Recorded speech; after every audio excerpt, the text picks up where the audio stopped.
Welcome to the Nerd Party. I'm Darren Moser. I'm Philip Gilfus. I'm Daniel Prue. And this is City Alpha 3.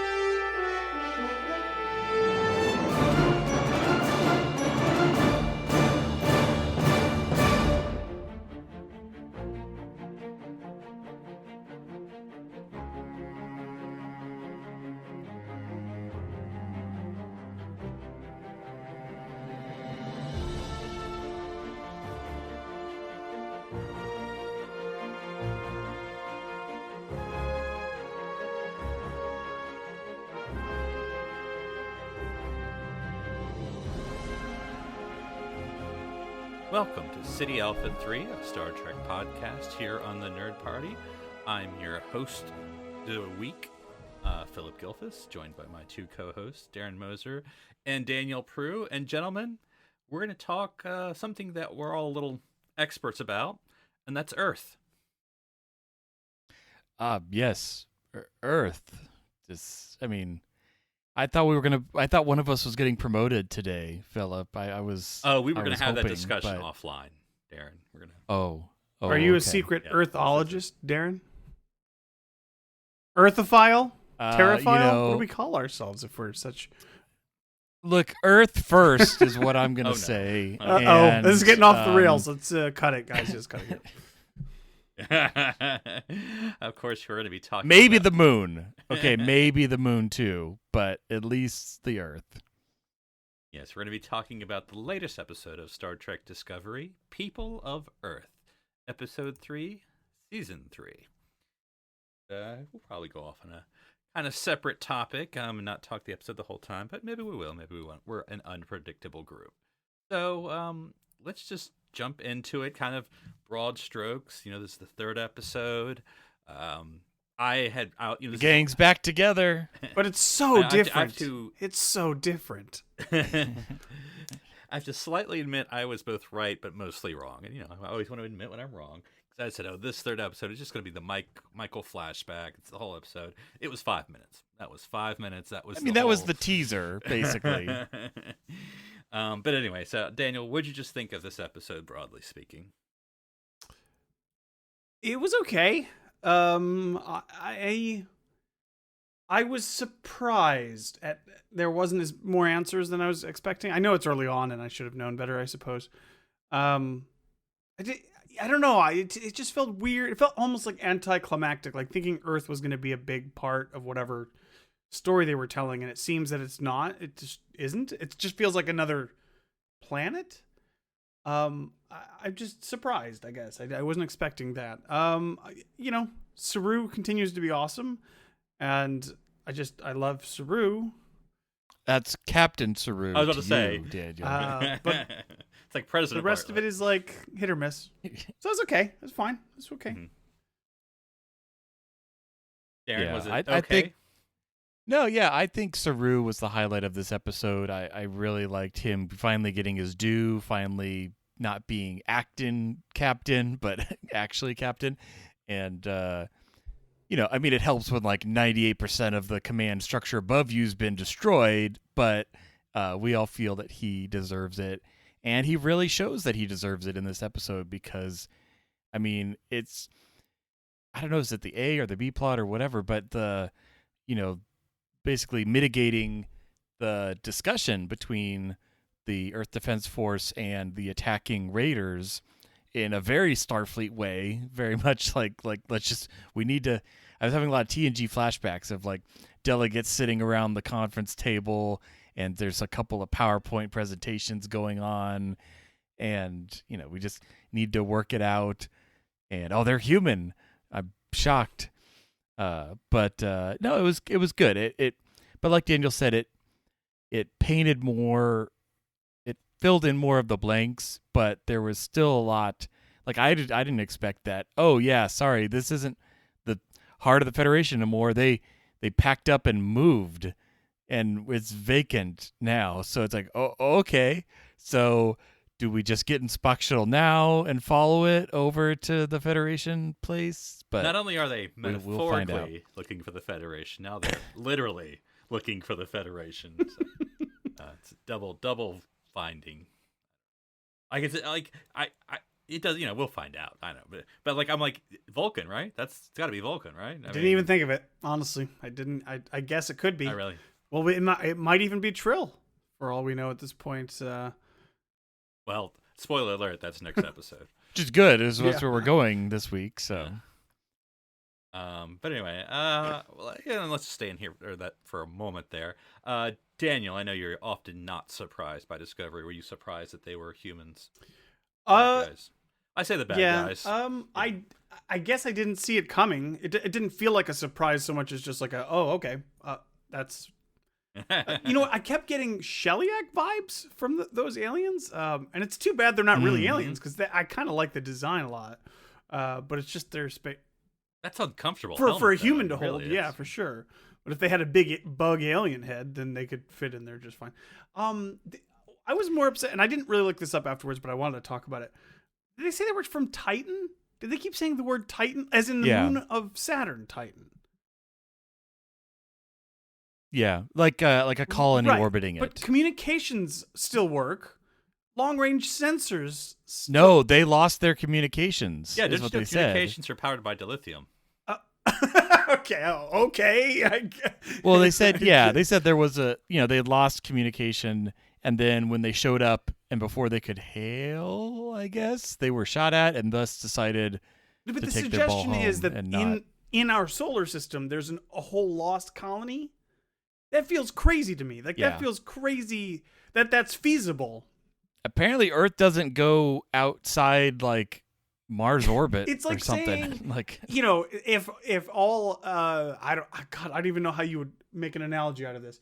If the internet shut down and you were in New York City and you couldn't reach people in Pennsylvania, well, you'd probably just go check it out, or you'd call them. You could make a phone call or build a telegraph.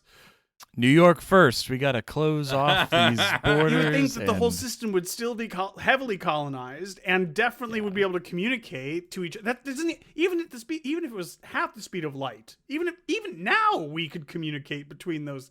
Anyways, sorry, those stupid details bother me so much. I don't know why they do. They shouldn't. Well, one thing I thought of, and I'm not going to go too deep into this. I know y'all might want to, but I'm not. I'm just mentioning this casually.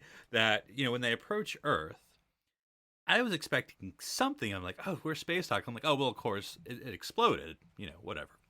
But I'm like, there still should be something. Like, satellites aren't dilithium run, or, you know what I'm saying? There should be something spinning around that planet. Well, I guess there was. It was defense. The force field shields, generators and the attackers. Yeah. So. Well, and I mean, they did say, oh, we thought the colony was lost or something like that. But I see. I know what you're saying, Daniel. There, it was like you kind of the more you think about it, the more you're like, boy, they sure had an answer to everything on why they didn't communicate with the colony inside the solar system. Yeah, I mean, again, this is 1,000 years in the future. It's really hard to push on that. Like this, you got to think about this kind of stuff. Where's Lunar colony? The moon. Yeah, the moon. If a shuttlecraft, if one of Discovery's shuttlecrafts fell out of the back of the ship, it would still be able to communicate with Earth instantaneously. And that's 1,000-year-old tech. Why is this scenario feasible? That's why I couldn't understand if they were maybe the colony is just called Titan and it's further out. Maybe, I don't know. I didn't look it up. I'm like, they're talking about Titan. I'm still wrapping my mind around it's not the planet. It's like you're from Titan. Oh, the planet? No, the colony. Oh. You mean like over there? We literally just passed it on the way in. It's like I'm from London. I'm from London, Canada, not London, Hollywood, Florida, UK. Where I'm from. Yeah. We stopped there for snacks on the way into Earth, and they're just fine, man. It's the last dilithium gas for like 10,000 light years. You got to stop there. Well, and I was still kind of wrapping my head around like the way Burnham and Book were acting, because in this future, apparently, like for them to normally get from wherever they were, which we still don't even know, but it's over there. We'll never go there again. But now we're at Earth, which is apparently a long distance away. So these raiders don't even know who we are. Like it was just I was still trying to wrap around like where we were and what was going on. I just like how the Sol system is just like the bad part of town. Like nobody goes over to the Souls. Like that's way over. Nobody goes way over there. You know. But I didn't even know where here was, so that's why I didn't know where there was. Well, Guys, no matter where you Star go. Trek is built on maps and technical blueprints, and I have neither in a long time. I'm missing them. Well, you brought up, not to skip around, so stop me if you want to talk more, but you brought up Booker and Michael, and as we said, we got the flashback such as it was. Which I'm glad Book put on that uniform. Then he never spoke to a Earth Defense Force person in the entire. It didn't matter at all. time, The next but- scene was him taking it off. It was totally pointless. I mean, it felt like all those scenes were to imply a possible relationship for them, which is fine. Like that could be where they're going, but they're being real subtle about it. For like, Are is they? that gonna, no? But I mean, not subtle, but I mean like at this rate, it's gonna happen in like the season finale in like 8 more episodes. Like it's gonna take You would forever. think living in close I quarters don't know. for a year Or would have definitely sparked if there was going to be something. And here's the thing, guys. Maybe the cat is just a big mood killer. It's I don't possible. know. Here's Like, the thing. Michael basically went to college. It was her freshman year in college, and she's so different than she was a year ago. She's totally changed. Are you saying Discovery or Yeah. high school friends? And they're You like, wouldn't understand my her now. She's into new These stuff. are my friends from Yeah. work, and then I went away to college, and now they want It's me like, back. I just don't feel 'cause right there, man. Federation I don't fell. go back. I can't go back, man. Like it's like she acts like I just don't understand like this plot line. It feels like forced drama for no other reason. I mean, I guess that's a TV show is forced drama, but it just feels silly to me. Well, I guess a question I'll pose is, like I said, I was wrong. The whole episode was not a flashback, but the Michael Cleveland, I like the really backstory. Like the whole episode is them like, I'm making stuff up. I don't remember. Remember Cestus 7? Oh, I mean, it's like they were all in It's like what A-Team or any of those I know. I was trying shows to.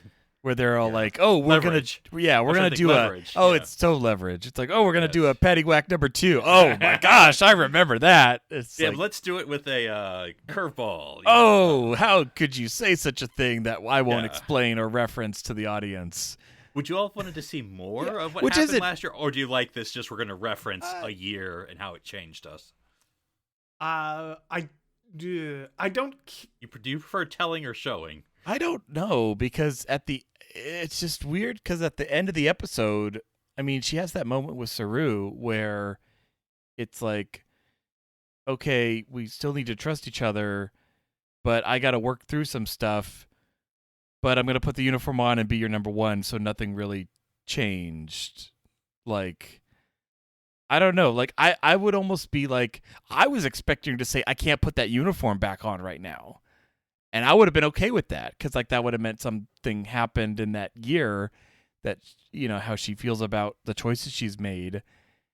But she did, and that's not a big weird, deal right? 'Cause anymore. It's like, so if you want to go down that path, and like, there's that scene between Tilly and Michael, and Tilly's like, "You let us go," and I'm like, I mean, sure, yeah, it's been a year, but it's only been a year, meaning she could still care and also have kind of let it go a little bit. time is different in the future, Daniel. A year is like an eternity. What? So Well, if she like really, I guess, let go of like the idea of the Federation, like that would make sense to me. Or of ever seeing ever her seeing friends her friends again. again. Because But she doesn't but she wouldn't know when she they're going wouldn't to have show that up like again. fraud feeling like when she's there or doesn't feel like home. It doesn't. They're acting like she went through some traumatic event, which somehow changed her, but they're being really vague about it, and she's not being clear on what it was. And it's like, okay, well, this is.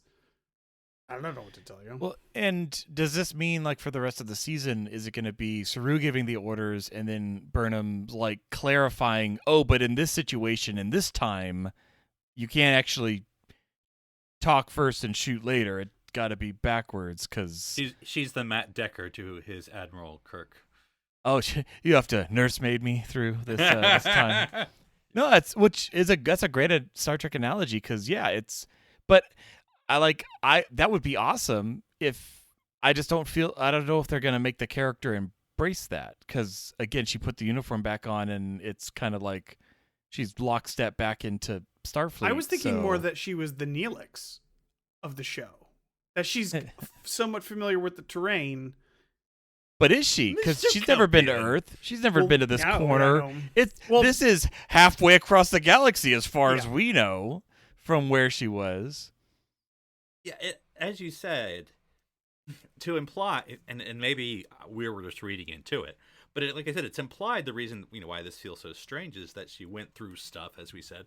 But like it has to be more than just acclimating to the future. Like, did she make some careless decisions? I mean, I get the feeling like acclimating, but it's a hopeless future, or a future that has lost hope because of the falling of the Federation. Like that's kind of the in between the lines that I was gleaning. Like, and because she has that impassioned plea where she's like, "This is not, I promised us we'd have a future, but not this one, So let's work to make it better." Also, and I don't mean to harp on it, obviously, ongoing issues about me in this series, but like at the beginning where she's presumably sending this message to Discovery, I'm right? Like, nobody would really send this message, right? I mean, like, you want to be like she's very hard on her sleeve about the way she talks to like whoever gets this message, like we were supposed to be and what we hoped for, and I'm like, can you just? I felt like it was a log that she was recording, and then she had like a standard message she sent, like U.S.S. Discovery on channel, blah, blah, blah, please respond, on repeat. I don't know. Sometimes they really lean into the voiceover, and not that I'm an expert. Look, they have a TV show. I don't. Maybe it was the 8th signal that was the Discovery, but yeah. I've always thought that voiceover at times can be a lazy device.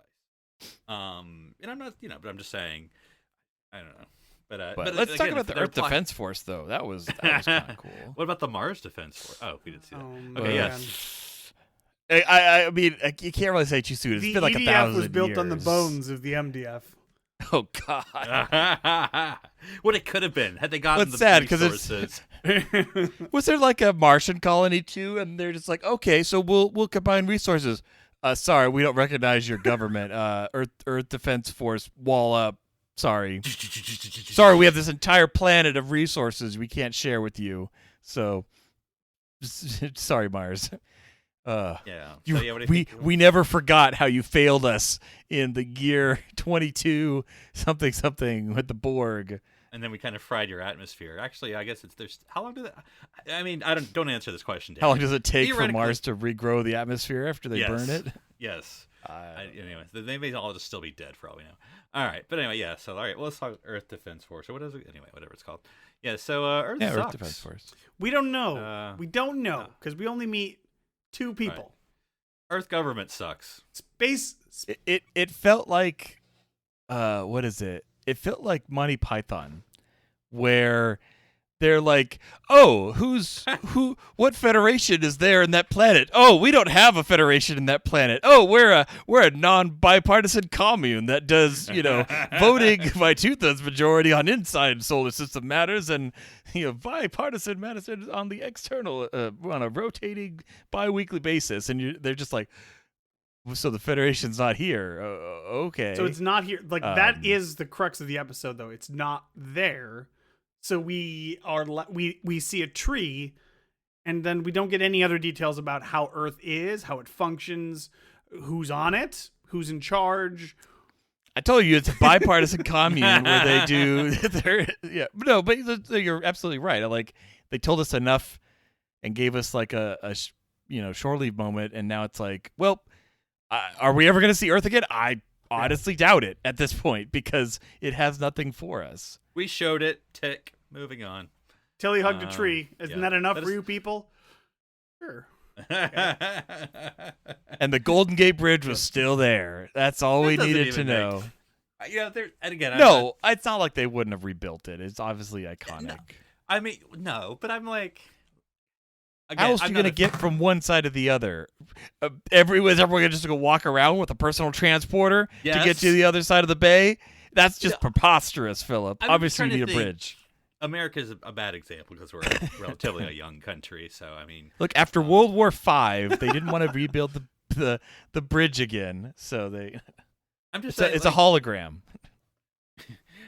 I would believe that. That'd make more sense. I mean, the solar panels are still there from Picard. That's just, but like, yeah, I mean, I would have to go to the more eastern part of the world, and which I'm not uber familiar with India and China. But like, what structure would still be around in 1,000 years?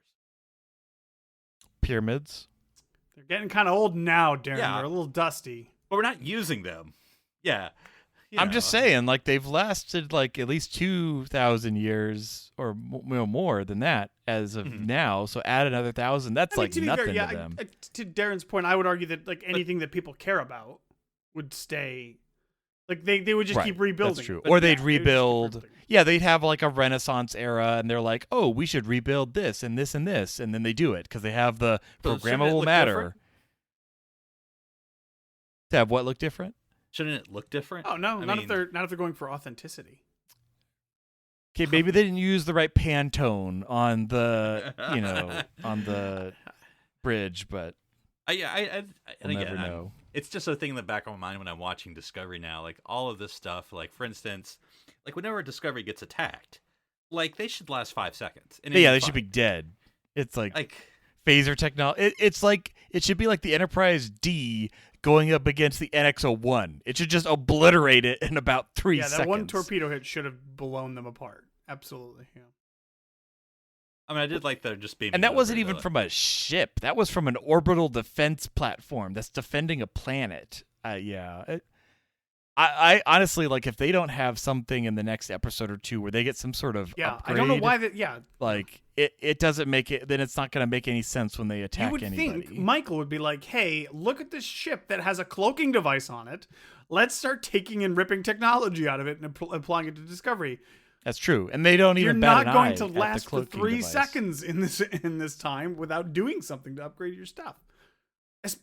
Well, yeah, and they need better shields, better weapons. They need to be able to cloak their dilithium. Well, and they which don't is even need still their a precious dilithium. commodity. The thing is, and I'm sure the episode's going to address it because it seems like the whole season's tailor-made for it.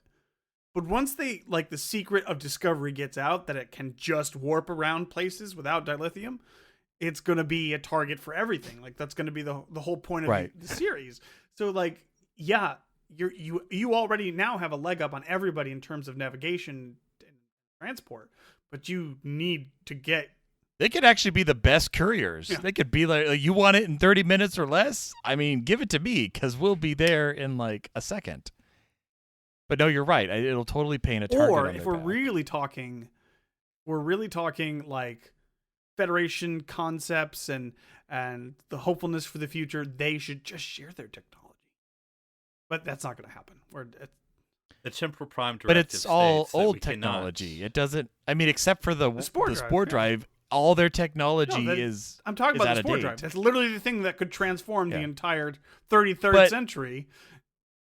Or they just gotta clone a bunch of Stamets. It looks like this little Trill. Maybe we could do that nowadays. I don't know. They probably could. And this little Trill kid looks like she might take up the mantle. I bet. That's what I'm betting. They're planting the seeds for here. Oh. So yeah, let's talk Adira, who is our newest cast member for however long it's going to be. Admiral Trill. Which as soon as it was over, I'm like, I haven't looked. Half the internet's like, it's got to be Dax. No, like, it's not Dax. We know it's not. No, it doesn't Dax. have to be Dax. No, but I'm saying that's what people are gonna say. Like, oh, there's a Trill. It has to be that. But anyway, but what would you think of the revelation, Daniel? You're our resident Trill admirer, though probably just the host of them.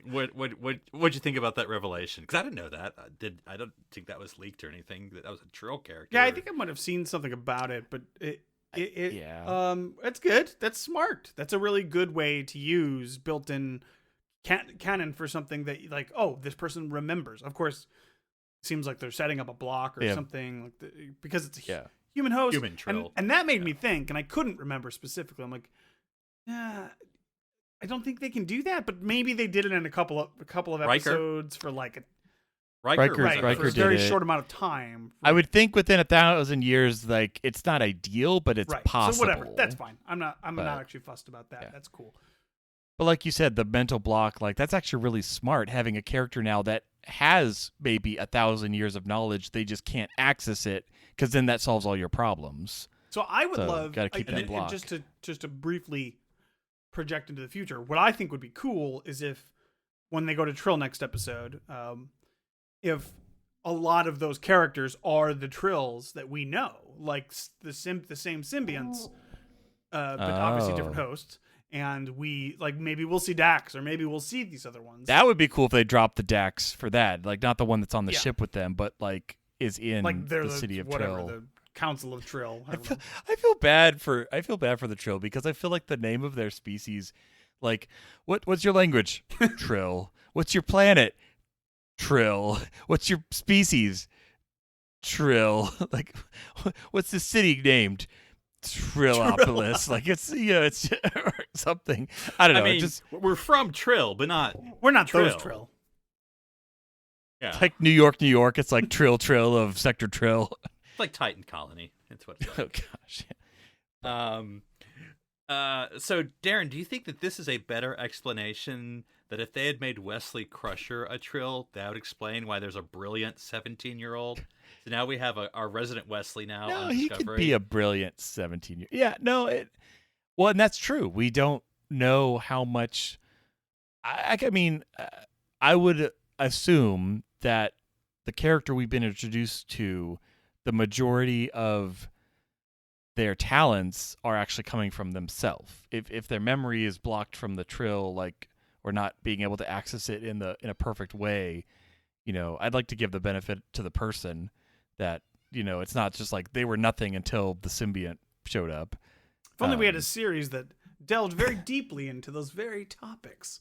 Oh wait, you can go watch Deep Space Nine. There's lots of episodes about that. You can go watch it right now. It's great.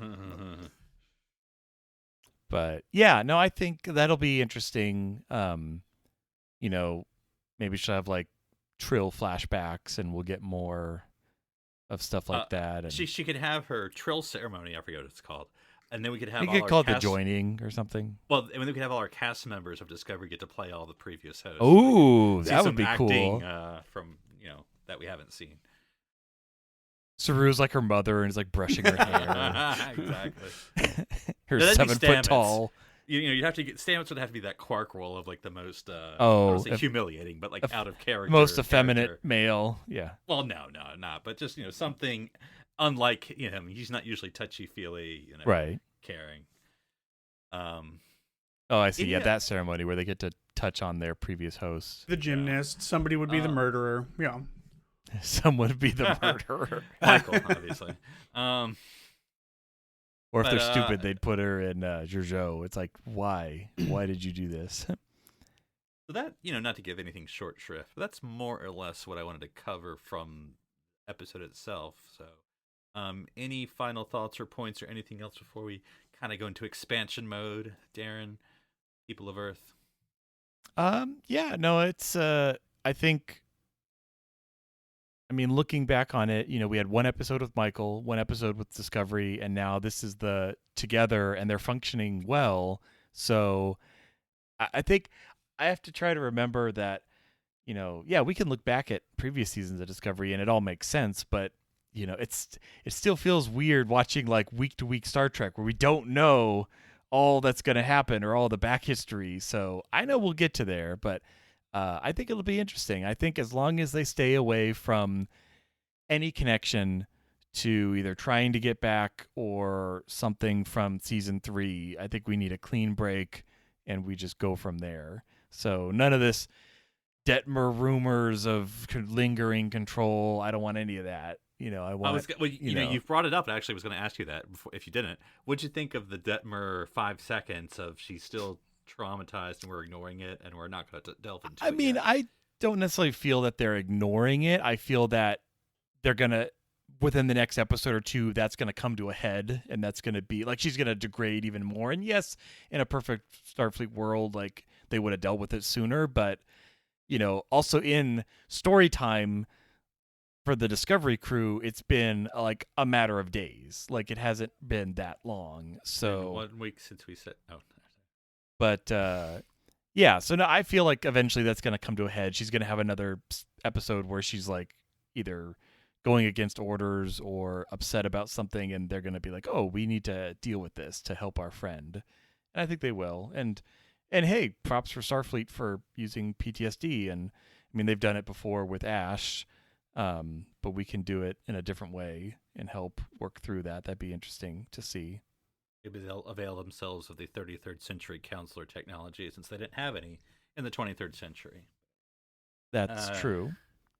So, Daniel, any final thoughts about People of Earth? I think it's a pretty bold choice to name it People of Earth when there's only 3. But hey, I will say, like I said, I'm disappointed that we didn't learn anything really significant about Earth, or what the conditions are like on Earth, or what the situation's like on Earth, or even if Earth is worth saving. I mean, the tree's still there, I guess. Maybe Boothby's still there. I don't know. Again, I know. What tree is still there? Like, I mean, I know trees, but you know what I'm saying? In the developed world, such as it is, and it's funny because you look at pictures of like Starfleet Academy, quote unquote, from out like the map paintings. There's not a tree there the entire time. Of course, but it's the only organism that would live that long on Earth. So they had to put some because like they comment when they get to it. Oh man, everything else is different here. Well, everything else would be different. There wouldn't be a tree. That's the only thing feasible. 1,000 years. It's the only thing possible that you could put there that you'd be like, oh, well, I guess they could put a turtle there, like a tortoise, some sort of, or like a. Our old school mascot, Torty the tortoise. Shelly's still there. But like anything else would be long gone at that point. So I guess, yeah. Anyways, so I'm a little disappointed about that, but onward. The train rolls and we continue moving forward, I suppose. Yeah, and of course I've complained about more stuff. The more that gets to me, I really hope, and of course I'm saying this in a very complaining way, I hope that Georgiou's spinoff just happens, because I don't want her there anymore. Like, I'm sure there is cool stuff she can do, but I think what bothers me the most about her, and again, Discovery, as always, not my favorite, but there are good scenes. There are good scenes or something they're trying to do in Discovery. But she always has to have the smart aleck comment that then breaks the tone of the scene. Like, it's like the Orville season 1 or something. Like, you can't do a straight scene, you gotta have a joke. It's like with Georgiou, we're doing something, she's like, whoa, and we're like, okay, whatever. Yeah. Let's all pay attention to Georgiou, guys. Yeah, well, and now that I think about it, like, they didn't avail themselves of, like, hey, what's happened in the last 1,000 years? Like, do I have any descendants, that are alive? Like, there's none of that. It's just like, okay, Earth doesn't. I mean, maybe they didn't have time to go to the library. Well, they had time to visit the tree, so you would think that the library would be nearby. Daniel, that was for secondary cast only. Sorry. All right. Well, something I wanted to more broadly talk about, as we sort of talked about at the beginning, was Captain Saru's diplomacy. Yeah. And so I wanted to talk about the captains of diplomacy, and maybe talk about who we think are, I don't want to say the best, but like, what do we think of the various Starfleet captains? I was going to say, they all have their moments. Yeah. Like, rather than trying to rank them, well, we I'd could try to think of like specific instances. Be real clickbaity. We could do it for sure. Well, and I wanted to start off with who's the best captain and why is it Picard or something like that. And we can round robin this, but the person I wanted to start with is, I think, arguably the best diplomat. And I know when I say that, you all are thinking what you just said, but I would argue, to me, animated series Kirk. Okay, I was going to say Archer. I don't understand. No, is Captain Jonathan Archer, who literally built the Federation. I mean, because he didn't have a sense of prime-ish guidelines to follow. Some sort of document that was so important. Is directive too far? Yeah, let's not call it that yet. Because I think what we see in the People of Earth episode, which is, I would argue, a little simplistic, but it's fine, is basically what Archer comes down to, especially in season 4, but throughout the whole series, of him just like being faced with the aliens, whether it's the Andorians or the Tellarites or whoever, and just being like, hey, let's all work together, guys. We got a common threat, whether it's the Xindi, whether it's the Romulans. We didn't know this wrong. The mysterious species, like that's just him being, and this is the Star Trek thing, him being the human. We got to work together. Let's concentrate. Let's not be petty. And I just thought, like, I mean, that's what Saru was doing. But I think I argue that Archer tends, I think, to be like, even though that's not where he comes from, he's not a trained diplomat, he's a pilot. But I think he does pretty good, obviously. Yeah, Helps I build mean, the alliance in the I will Federation. always defend Captain Archer. I love, and I love to that. It's so funny that it comes from basically that computer readout screen of Inamir Darkly that we Best find out he's captains that he's going to be the first Federation president, and it's like it works really well for his character and like that idea that he helped push that forward really, I think, works. And I part of the reason I think that, of course, is because Scott Bakula is a very charming man. He's very great, but he also, the captain himself, works because he's forced to sort of improvise in this situation, in this sort of untamed, west of the stars. That he has to go out there and a wagon train to the stars, as it were. he has to go out there and he has to Would never work. form relationships and And he doesn't have the best ship. Like, often he goes up against bigger and better ships, and I definitely do think He's got he has moxie. fantastic diplomatic skills for sure. Yeah. I don't know, something small like founding the Federation. I mean, I guess that's Signing the charter. okay. Yeah, that might... She can put it on his resume, but like it Picard, only tell me takes about up that one line. commercial treaty you helped with. Wow, really? You didn't build the Federation, did you? We all know if Picard was founding the Federation, he'd be like, "I nominate the Griselda to." No. All right.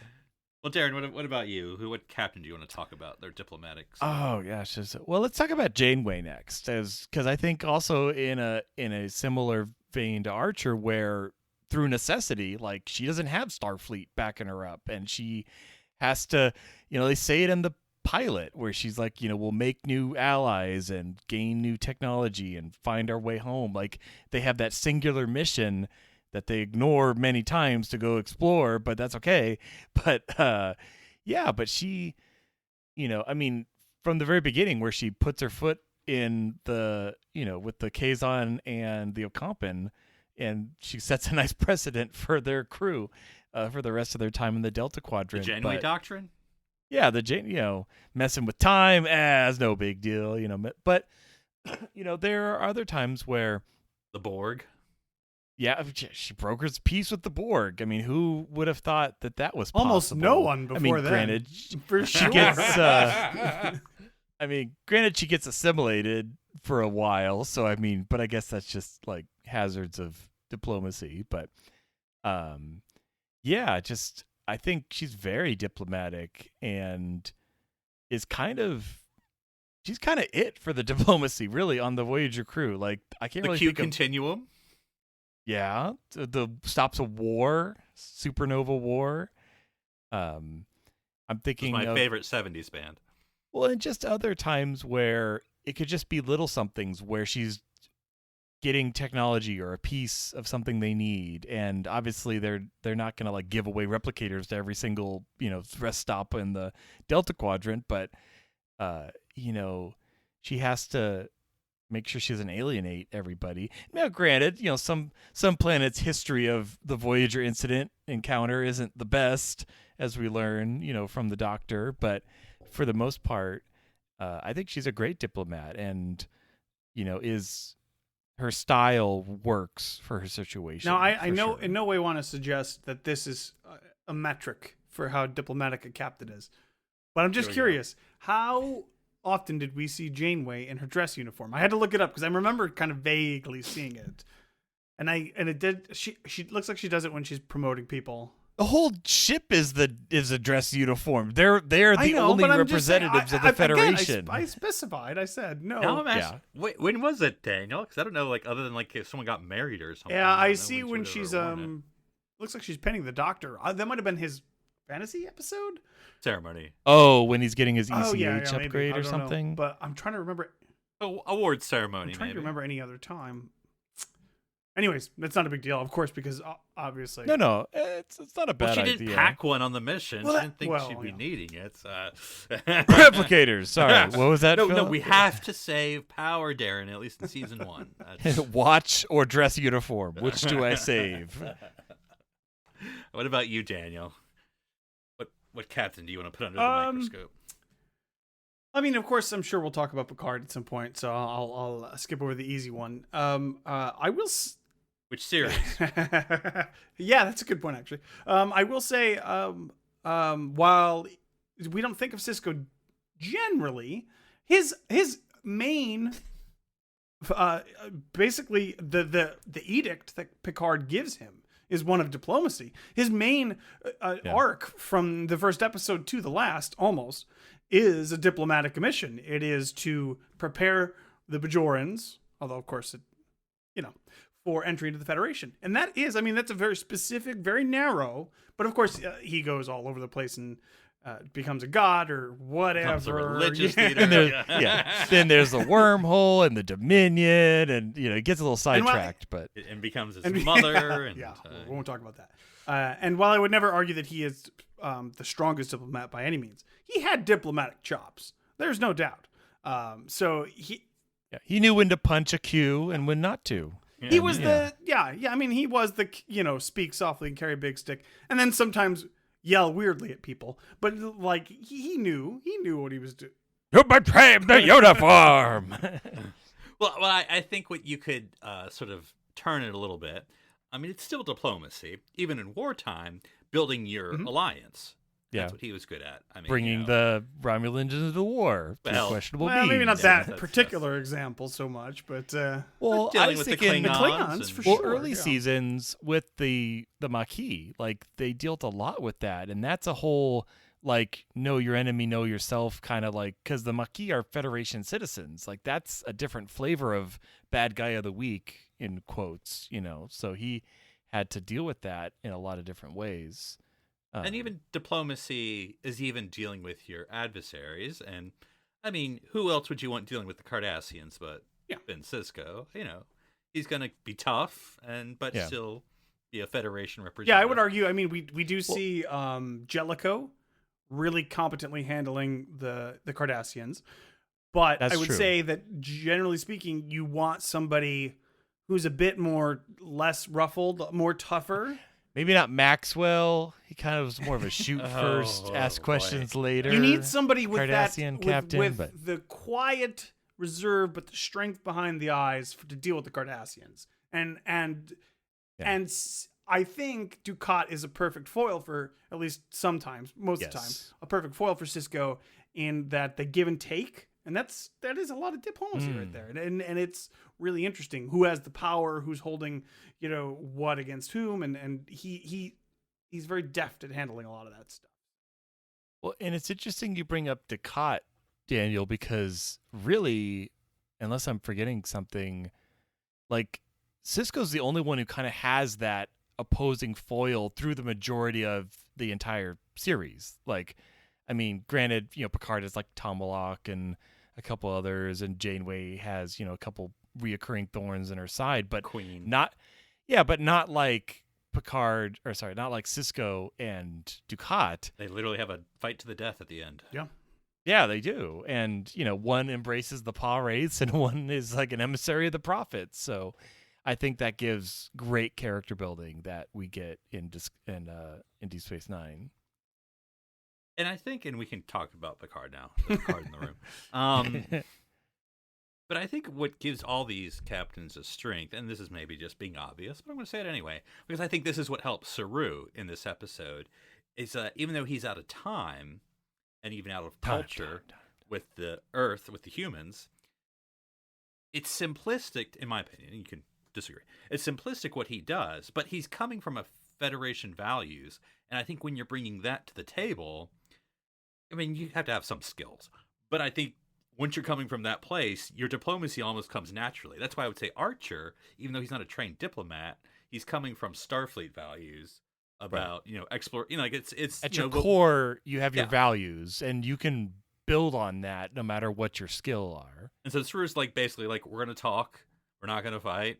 We're going to see what common things. Like, that's the Federation value. It's not nothing complex to it. Right. And so when you're coming with that, instead of like, we're selfish and we want to shoot people, then that's when you get Klingons, the Cardassians. And Well, even the end of episode 2 where, they have the pseudo fear of, oh, there's a ship. Oh, do we shoot first? And it's like, of course they're not going to shoot first. Like, they're Starfleet, even with there is no never Starfleet. shoots first, which I don't know if that's Yeah, I know it's weird. Yeah. I wish they didn't harp on it so much. I wish it just came naturally.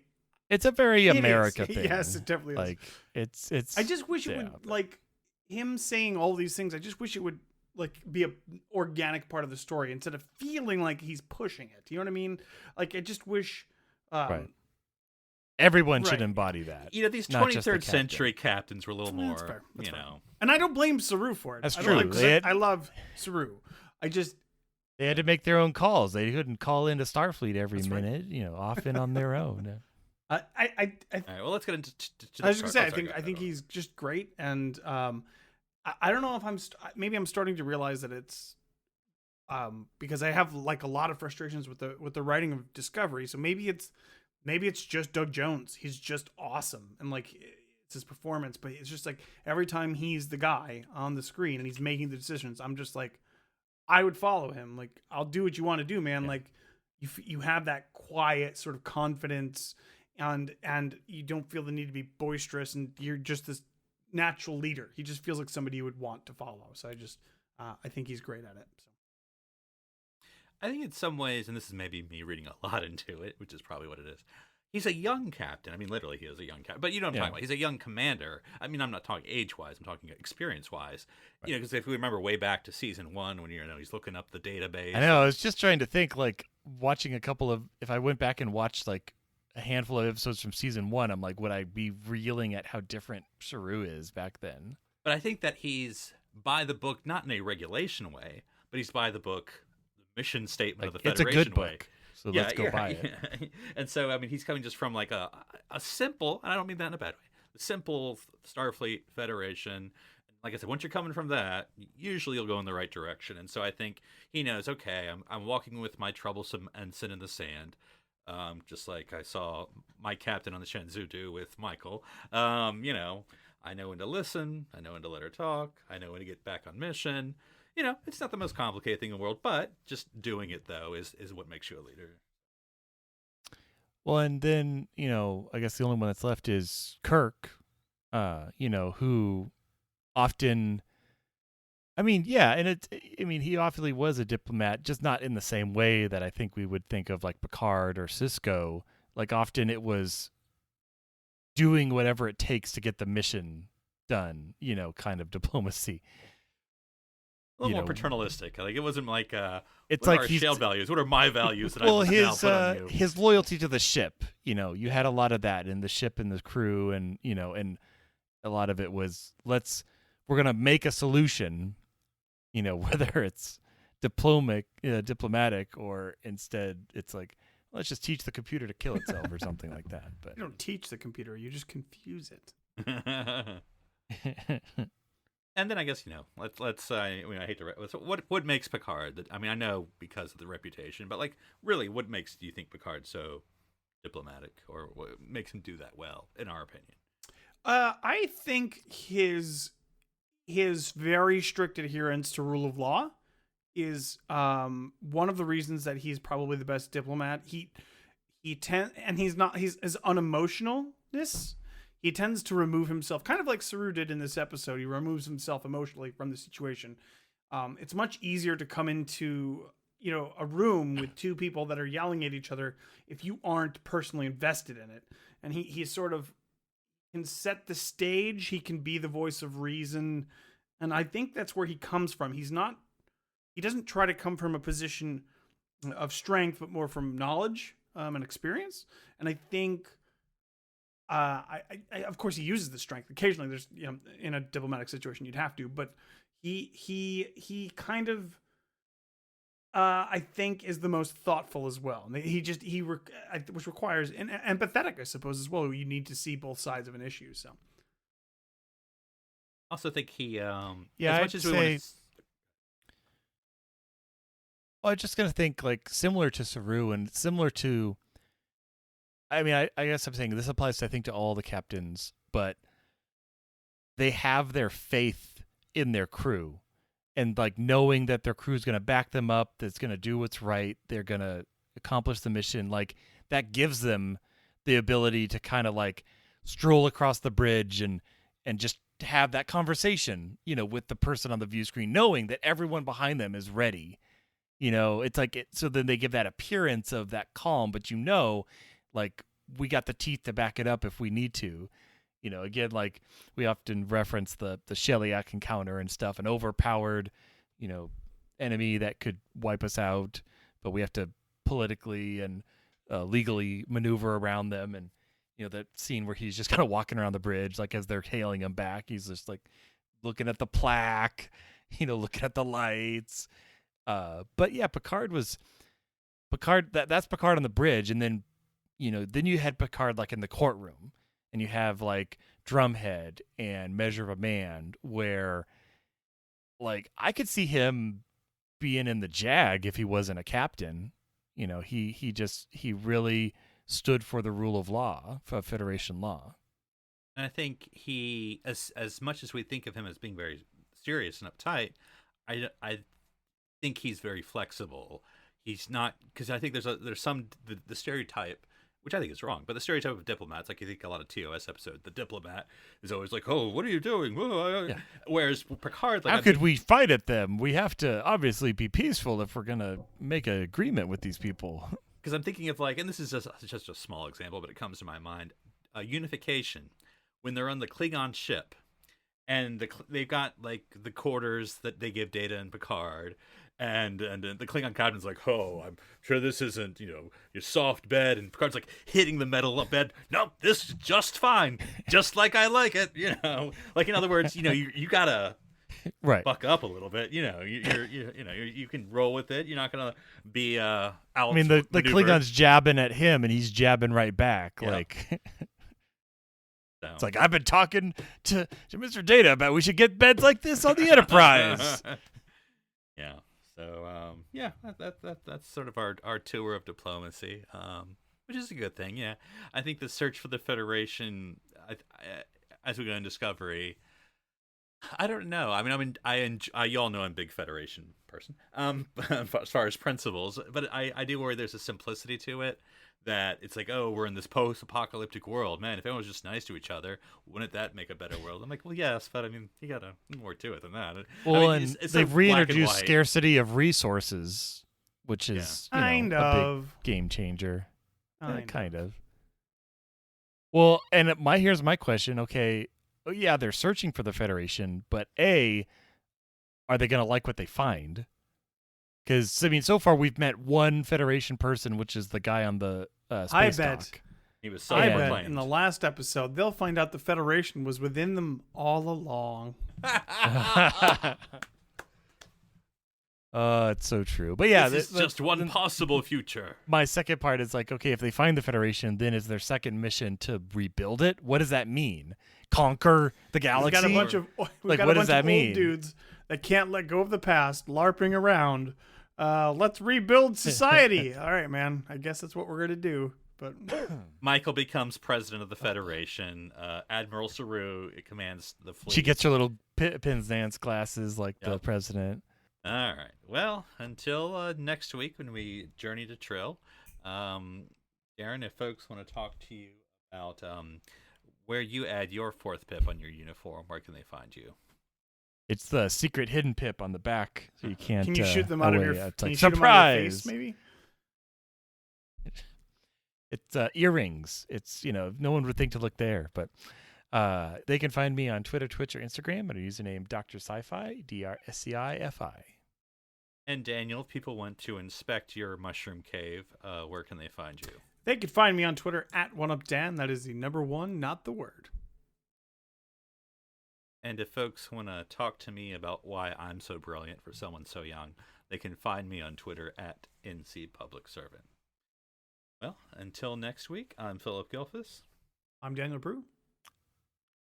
I'm Darren Moser. Stranded here on City Alpha 3.